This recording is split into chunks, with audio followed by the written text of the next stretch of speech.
বারাসাত লোকসভা কেন্দ্রের আইএসএফ প্রার্থী তাপস ব্যানার্জির নাম ঘোষণা হতেই তিনি আমাদের সংবাদ মাধ্যমের ক্যামেরার সামনে জানিয়েছেন তিনি বারাসাত লোকসভা কেন্দ্রে জেতার ব্যাপারে 100% আশাবাদী। কেন্দ্র ও রাজ্যের নানা দুর্নীতি এই দুই সরকার মিলে সাধারণ মানুষকে তাদের অধিকার থেকে নানাভাবে বঞ্চনা করা, এইসব প্রসঙ্গ সামনে টেনে প্রচারে ঝড় তুলবেন আইএসএফ প্রার্থী তাপস ব্যানার্জি, এমনটাই তিনি আমাদের জানালেন। শুনুন, প্রচারে আমি আজকের থেকে নামছি, কিন্তু আনুষ্ঠানিকভাবে রাস্তার যে প্রচার সেটা এপ্রিল মাসের 2 তারিখ থেকে নামবো। একদম তৃণমূল প্রার্থী যিনি বিগত দিনেও তিনি বেশ কয়েকবার এখানে লোকসভা ভোটে জিতেছেন, বারাসাত লোকসভা কেন্দ্রে কাকলি দস্তিদার, তারা অনেকদিন আগেই টিকিট পেয়েছেন এবং প্রচারে নেমে পড়েছেন এবং তার দাবি তিনি 2 লক্ষ ভোটে এখানে জিতবেন। এখনও বিজেপি প্রার্থী ঘোষণা করেনি। কাদের মূলত মূল প্রতিদ্বন্দ্বী ভাবছেন এবং প্রচারে কতটা জোর থাকবে? শুনুন, আমি আপনাকে একটা কথা বলি, আমার দিদি যিনি এতদিন সাংসদ ছিলেন, উনি আমারও সাংসদ ছিলেন, কিন্তু দুর্ভাগ্য আমার, আমি কোনোদিন ওনাকে দেখিনি। এক আর দ্বিতীয় হচ্ছে, দেখুন উনি ব্যক্তি মানুষ কী বৃত্তান্ত এ নিয়ে আমি যাব না বিতর্কে, কারণ রাজনীতি, কিন্তু তৃণমূলের রাজনীতিটা যে জায়গায় তৃণমূল নিয়ে এসছে, ওরা কোন সিটে জিতবে ওরা আগে দেখে নিক, পরিষ্কার কথা বলি আপনাকে। সুতরাং আমরা এখানে লড়াইতে না আছি। যদি ওরা সত্যিই মানুষের মন জয় করে থাকে, তাহলে পঞ্চায়েত নির্বাচনে এইভাবে আমাদের ভোট কেড়ে নিল কেন বলুন তো? পঞ্চায়েত নির্বাচনটা করতে দিল না কেন? উত্তর চব্বিশ পরগনা জেলায় বিস্তীর্ণ যে অঞ্চলে ভোট হয়েছে কেড়ে নিয়েছে। কাজে তৃণমূল পরাজিত হয়ে গেছে তো পঞ্চায়েত নির্বাচনে। ওরা লোকসভা আশা করে কি করে? গ্রামের মানুষ তো ওদেরকে প্রত্যাখ্যান করে দিয়েছে। শহরের কিছু মানুষ এখনও ওদেরকে সাপোর্ট করে এবং আরেকটি দলকে সাপোর্ট করে, কিন্তু আজকে সে মানুষ বুঝতে শিখেছে যে তৃণমূলকে তাড়ানোর মধ্যে দিয়ে বিজেপিকে, মূল শত্রু আমাদের যে বিজেপি, তাকে উৎখাত করতে হবে। সুতরাং আমি আশাবাদী যে এখানে তৃণমূল তো পরাস্ত হচ্ছেই। একদম এখনো বলবো যে আইএসএফ একটি নতুন দল একদম, কারণ একটা বিধানসভা ভোট পেয়েছে, তারপর একটি পঞ্চায়েত ভোট পেয়েছে, তারপরে এই লোকসভায় প্রথম প্রার্থী দেওয়া। সেক্ষেত্রে মানুষের কাছে আপনারা প্রচারে কি তুলে ধরবেন?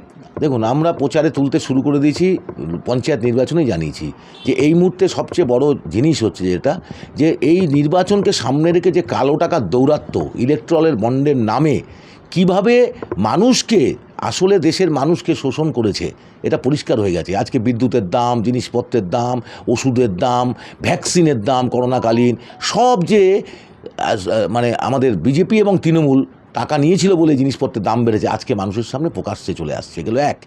এ পর্যন্ত যে সমস্ত কালা কানুন জারি করেছে বিজেপির সরকার তার ফ্যাসিবাদী রাষ্ট্রকে কায়েম করবার জন্য, তার বিরুদ্ধে মানুষকে সচেতন করব, তার বিরুদ্ধে প্রতিবাদ গড়ে তুলব। এবং সবচেয়ে বড় যে আমাদের এখনও যে মানে ঔপনিবেশিক যেসব আইনগুলোকে কার্যকর করে রেখে অনেক গণতান্ত্রিক আন্দোলনের নেতাকে ওমর খালিদ আজও জেল খাটছি হয়ে পেয়ে দাঁড়ায়, এই কথাগুলোকে আমাদের লোকসভায় তুলে ধরতে হবে। খেটে খাওয়া মানুষের কথা তুলে ধরতে হবে। যার হাত আছে তার কাজ নেই, যার কাজ আছে তার ভাত নেই, এই ব্যবস্থার অবসানের কথা আমরা বলবো মানুষের সামনে। এটা লোকসভা নির্বাচন, আমরা জানি এখানে একচিটিয়া পুঁজি, সাম্রাজ্যবাদী পুঁজি, দেশীয় পুঁজি, তার যে বিস্তার ঘটানোর স্বার্থে বিজেপি কাজ করছে, তৃণমূল কাজ করছে। তার জন্যই আজকে মানুষ কাজ পাচ্ছে না। তারা একচিটিয়া পুঁজির দাসত্ব করছে, বিদেশি পুঁজির দাসত্ব করছে, তার মধ্যে দিয়ে গরিব খেটে খাওয়া শ্রমজীবী মানুষ বঞ্চিত হচ্ছে। এটাই হবে মূল আওয়াজ, এটা মানুষকে বোঝাবো আমরা। এবং যদি পার্লামেন্টে আমাদের জেতায়, এদের হয়ে কথা বলবো। আমাদের কেনা যায় না, কারণ আমরা 10 টাকা, 20 টাকা, 50 টাকা মানুষের থেকে চাঁদা নিয়ে ভোট করব। আমাদের টাকা নেই, আমরা গরিব দল। আমরা আপনাদের মিডিয়ার মাধ্যমে আওয়াজ করছি যে আমরাই একমাত্র দল ময়দানে নেমেছি খালি ভাণ্ড নিয়ে, কোটি কোটি টাকা নিয়ে নামেনি। কিন্তু আমাদের বিশ্বাস, মানুষ আমাদের দুহাত ভরে পয়সা দিয়ে ভোট করবে, মানুষ ভোটও দেবে, টাকাও দেবে। একমাত্র দল আপনাদের মিডিয়ার মধ্যে বললাম যে আইএসএফ কারোর টাকায় নেই এবং কর্পোরেটদের পুঁজির দাসত্ব করবে না, মানুষের টাকায় এখানে ভোট করবে। লড়াইটা কতটা কঠিন হবে? দেখুন, লোকসভা নির্বাচনে আমরা জানি যে লড়াইটা কঠিন, এটাতে কোনো বলার দ্বিধা থাকে না, কারণ একটা রাষ্ট্র শক্তির বিরুদ্ধে লড়াই। সম্প্রীতভাবে যে রাষ্ট্র শক্তি এখানে তারা কিন্তু নামবে, আমরা জানি নামবে, সব কিছু নিয়ে তারা নামবে, কিন্তু আমাদের আছে জনগণ, আমাদের আছে জনগণ। স্বাভাবিক কারণেই আমরা জানি জনগণকে, যদি জনগণের আশীর্বাদ আমার মাথায় থাকে, তাহলে কোনো পেশি শক্তি, বাহু শক্তি এবং রাষ্ট্রশক্তি যতই চেষ্টা করুক, আলটিমেট অত্যাচারিত পরাজিত হবেই।